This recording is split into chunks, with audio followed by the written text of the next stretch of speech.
வணக்க மக்களே, நாம இந்த ஆரோக்கியமான பதிவில் நுரையீரல் பலமாக இருக்கிறதுக்கு நாம என்னென்ன மாதிரியான ஆரோக்கியமான உணவுகளை எடுத்துக்கொள்ள வேண்டும் அப்படின்றத பற்றி பார்க்க போகிறோம்.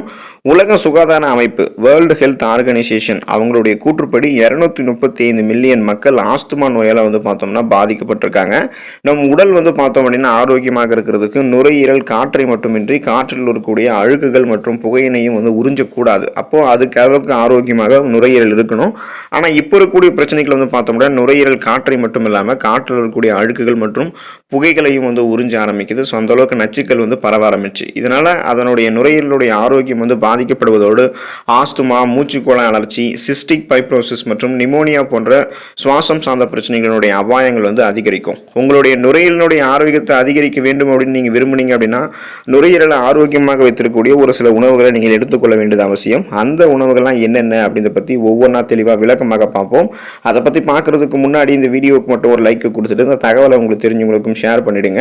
ஏன்னா இது அவங்களுக்கும் பயனுள்ளதாக இருக்கக்கூடிய ஒரு ஆரோக்கியமான பதிவு தான். இது போன்ற அப்டேட்ஸ்களை நீங்கள் தொடர்ந்து பார்க்கறதுக்கு நம்மளுடைய ஹெல்த் நியூஸ் தமிழ் சேனலை சப்ஸ்கிரைப் பண்ணி வச்சுக்கோங்க. பக்கத்தில் இருக்கக்கூடிய பெல் பட்டனையும் கிளிக் பண்ணி ஆல் அப்படின்ற ஆப்ஷனையும் செட் பண்ணி வச்சுக்கிட்டீங்க அப்படின்னா நான் போடக்கூடிய எல்லா அப்டேட்ஸும் உங்களுக்கு நோட்டிஃபிகேஷன் அடிக்கடி சேரும். சரி, வாங்க மக்களே, இப்போ வீடியோக்குள்ளே போயிடலாம். ஆப்பிள் பழத்தை நீங்கள் நுரையீரல் பலம் பெறுவதற்கு எடுத்துக்கலாம். ஆப்பிள் பழத்தில் இருக்கக்கூடிய விட்டமின் சி எனும் உயிர் சத்து, விட்டமின் இ மற்றும் பீட்டா கரோட்டின் போன்றவை நுரையீரலினுடைய செயல்பாட்டை ஊக்குவிக்கும் அப்படின்னு ஆய்வாளர்கள் நிரூபித்திருக்காங்க. ஆப்பிளில் நிரம்பியிருக்கக்கூடிய ஆன்டி ஆக்சிடென்ட்கள் சுவாச பிரச்சனைகளை தடுக்க செய்யும், நுரையீரலை ஆரோக்கியமாக வைத்துக்கொள்ளும். இப்போ நீங்கள் கேள்விப்பட்டிருப்பீங்க, நம்ம தினமும் ஒரு ஆப்பிள் பழத்தை சாப்பிடும் போது நம்மளுடைய உடல் ஆரோக்கியமாக இருக்கும், இதனால் நம்ம மருத்துவரை சந்திக்க வேண்டிய நிலை இருக்காது அப்படின்னு கேள்விப்பட்டிருப்போம். ஸோ அது உண்மைதான். ஆப்பிள் பழம் எடுத்துக்கிட்டோம் அப்படின்னா நம்மளுடைய உடல் ஆரோக்கியமாக இருக்கும். அதுக்காக நம்மளோட நுரையீரலினுடைய செயல்பாட்டை ஊக்குவிக்கிறதுக்கும் ஆப்பிள் பழத்தை நம்ம எடுத்துக்கொள்ளும் போது நலமோடு வாழலாம். அக்ரூட் பருப்புகளை நுரையீரல் பலம் பெறுவதற்கு நம்ம எடுத்துக்கொள்ளலாம். வால்நட் எனப்படக்கூடிய அக்ரூட் பருப்புகள் ஒமேகா 3 கொழுப்பு அமிலங்களினுடைய மிகச்சிறந்த ஆதாரமாக இருக்கு. தொடர்ந்து நம்மளுடைய உணவுகளில் அக்ரூட் பருப்பு சேர்த்துக் கொள்வதன் மூலமாக ஆஸ்துமா மற்றும் பிற சுவாச பிரச்சனைகளை எதிர்த்து போராடுவதற்கு நம்மளால முடியும். அதோடு ஒமேகா 3 கொழுப்பு அமிலங்கள் இந்த அக்ரூட் பருப்புகள் இருக்கிறதால அலர்ச்சி நோய்கள் நம்மளை பாதுகாக்கும். அதனால நாள்பட்ட சுவாசம் சார்ந்த பிரச்சனைகளான இந்த ஆஸ்துமா, டியூபர்குலோசிஸ் எல்லாம் கியூர் ஆகிடும். அதை எதிர்த்து போராடலாம். நுரையீரல் நமக்கு ஆரோக்கியமாக இருக்கிறதுக்கு வால்நட் அப்படின்னு சொல்லக்கூடிய அக்ரூட் பருப்பு நம்ம எடுத்துக்கொள்ளலாம். பெரி பழங்கள் நுரையீரல் பலமாக இருக்கிறதுக்கு நம்ம எடுத்துக்கொள்ளலாம். ப்ளூபெரி போன்ற பெரி வகை பழங்கள் நம் நுரையீரலை ஆரோக்கியமாக வைத்திருக்கிறதுக்கு உதவிகரமாக இருக்கும். இந்த பெரி பழங்களினுடைய வகைகளில் விட்டமின் சி எனும் உயிர் சத்து, ஆக்சிஜனேற்றங்கள்லாம் அதிக அளவில் இருக்கிறதால இது தீங்கு விளைவிக்கக்கூடிய செல் பரவலான ஃப்ரீ ரேடிக்கல்ஸ் தடுக்கும். சரும செல்களை சேதப்படுத்தக்கூடிய அந்த ஃப்ரீ ரேடிக்கல்ஸ் எதிர்த்து போராடுவதற்கு உதவிகரமாக இருக்கும். குறிப்பாக நம்மளுடைய நுரையீரலையும் எந்த விதமான தொற்றும் ஏற்படாமல் நுரையீரலை ஆரோக்கியமாக வைக்கும். எந்த விதமான கிருமி தொற்றுகளுமே நுரையீரலில் ஏற்படாமல் இருக்கிறதுக்கு நம்ம இந்த பெரி பழங்கள் எடுத்துக்கொள்ளலாம். ஃப்ரக்கோலி நுரையீரல் பலம் பெறுவதற்கு எடுத்துக்கொள்ளலாம். ஃப்ரக்கோலியில் விட்டமின் சி எனும் உயிர் சத்து, கரோட்டினாய்டுகள், ஃபோலேட் மற்றும் பைட்டோ கெமிக்கல்ஸ்கள் நிறைந்திருக்கு. இது நுரையீரலை சேதப்படுத்தக்கூடிய வைரஸ் மற்றும் பாக்டீரியாக்களை எதிர்த்து போராடுவதற்கு உதவிகரமாக இருக்கும். ஃப்ரக்கோலியில் எல் சல்போராபேன் எனப்படக்கூடிய பொருள் இருக்கிறதாக கூறப்படுகிறது. இது சுவாச கோளாறுகளை தவிர்க்கிறதுக்கும் சுவாச அலர்ச்சி எதிர்ப்பு பண்புகளையும் நமக்கு கொடுக்கக்கூடியதாக இருக்கு. இதனால நுரையீரல் எந்த விதமான அட்டாக்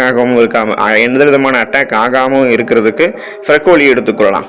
இஞ்சியை நுரையீரல் பலம் பெறுவதற்கு எடுத்துக்கலாம்.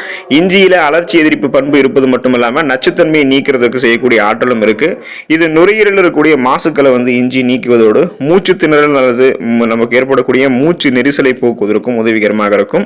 நுரையீரலுக்கு செல்லக்கூடிய ஆக்சிஜனுடைய சுழற்சியை மேம்படுத்தி அதில் இருக்கக்கூடிய கிருமிகளை வடிகட்டி அனுப்புறதுக்கு இஞ்சியை நம்ம எடுத்துக்கொள்ளலாம். இதன் மூலமாக நுரையீரல் ஆரோக்கியத்தை மேம்படுத்துவதற்கு இஞ்சியும் உதவிகரமாக இருக்கும். பூண்டு நுரையீரல் பலம் பெறுவதற்கு நம்ம எடுத்துக்கொள்ளலாம். பூண்டுல குளுத்தாதையனோனினுடைய உற்பத்தியை தூண்டக்கூடிய ஃப்ளவனாய்டுகள் இருக்கு. இது உடலில் இருக்கக்கூடிய நச்சுக்கள் மற்றும் புற்றுநோய் செல்களை அகற்றுவதற்கு உதவுவதோடு பார்த்தோம் அப்படின்னா நம்மளுடைய நுரையீரலையும் சிறப்பாக செயல்பட வைக்கும். இதனால பார்த்தோம் அப்படின்னா ஆரோக்கியமான முறையில் நுரையீரல் எந்த விதமான தீங்கு விளையக்கூடிய நச்சு கிருமிகளும் இல்லாமல் நுரையீரலை பலப்படுத்திக் கொள்வதற்கெல்லாம் பூண்டு உதவிகரமாக இருக்கும். மஞ்சள் நம்ம தொடர்ந்து நம்மளுடைய உணவுகளை சேர்த்துக்கிட்டோம் அப்படின்னா நுரையீரல் நமக்கு ஆரோக்கியமாக இருக்கும். மஞ்சள் ஒரு ஆன்டிபயோட்டிக், கிருமி நாசினியாகவும் ஆன்டி இன்ஃப்ளமேட்டரி ப்ராப்பர்ட்டிஸையும் அலர்ச்சி எதிர்ப்பு பண்புகளையும் தனக்குள்ள கொண்டிருக்கு அப்படின்றது நம்ம எல்லாருக்குமே தெரியும். மஞ்சள் இருக்கக்கூடிய குறுக்குமீன் மூச்சுக்குழாய் அழற்சி மற்றும் ஆஸ்துமாவுடன் தொடர்புடைய நெஞ்சு இறுக்கத்தை போக்குவதற்கு உதவிகரமாக இருக்கும். மேலும் நுரையீரலில் இருக்கக்கூடிய கிருமிகளை அழிக்கிறதுக்கும் மஞ்சளை தொடர்ந்து எடுத்துக்கொள்ளலாம். அடிக்கடி நம்மளுடைய உணவுகளில் இந்த சமையலில் மஞ்சள்லாம் பயன்படுத்தும் போது நுரையீரல் நமக்கு ரொம்ப ரொம்ப ஆரோக்கியமாக இருக்கும். இப்போ நுரையீரல் ஆரோக்கியம் அப்படின்னு என்னன்னு பார்த்தீங்கன்னா, ஆரோக்கியமான உணவு மட்டுமே நம்மளை எந்த நோயும் தாக்க விடாமல் தடுக்க செய்யும். இந்தியாவில் காற்று மாசுபாடு மற்றும் புகைப்பிடிக்கக்கூடிய மக்களினுடைய எண்ணிக்கையும் அதிகரிச்சிருக்கிறதால சுவாச நோய்கள் சம்பந்தமான பிரச்சனைகள் அதிக அளவில் இருக்குது. அதனால் பார்த்தோம் அப்படின்னா நம்ம எந்த விதமான சைடு எஃபெக்ட்டுமே இல்லாமல் நுரையீரல் ஆரோக்கியமாக வைக்கிறதுக்கு இந்த உணவுகளை தொடர்ந்து எடுத்துக்கலாம். உடலும் மனதும் சரியாகவும் நன்றாகவும் செயல்படுவதற்கு நுரையீரல் மிக முக்கியமான ஒரு பங்கு வகிக்குது அப்படின்றது நம்ம எல்லாருக்குமே தெரியும்.